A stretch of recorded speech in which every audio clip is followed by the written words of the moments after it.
एकदा एक एक चेक आणि एक एक पत्र दोघींच्या पत्त्यावर आलं. चेकवर 5-5 हजाराचे आकडे होते आणि पत्रातला मजकूर होता. नमस्कार, मी निलेश, शांताराम जोशांचा नातू, म्हणजे तुमचा लांबचा भाचा.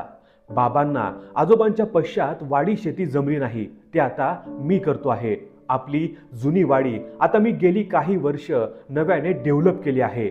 एकदा जुन्या कागदपत्रांची तपासणी करताना आजोबांनी वहिवाटीने आंबे आजीला 2 नारळाची झाडे उत्पन्नासह दिल्याचा उल्लेख आढळला.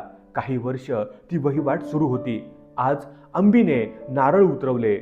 आप्पा पाटलांनी नारळांचे रोख 34 रुपये दिले वगैरे उल्लेख आजोबांच्या जुन्या वहीत होते. नंतर वादळाने झाडं भुईसपाट झाली आणि परंपरा बंद झाली. नाती गोती दुरावली. आपलाही परिचय नाही, म्हणून मीच माझ्या बुद्धीने नवीन वाडीतील 2 खास कलमी नारळांची झाडे उत्पन्नासह तुम्हाला देत आहे.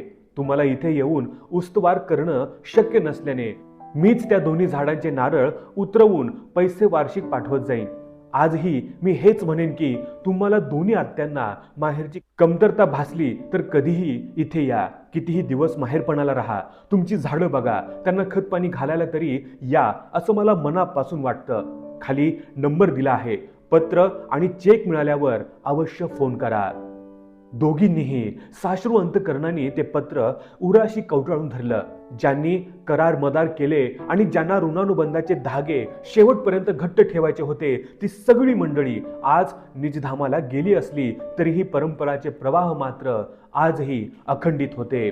मित्रांनो, या व्हिडिओबद्दल तुमचं मत काय आहे हे आम्हाला कमेंट करून जरूर कळवा.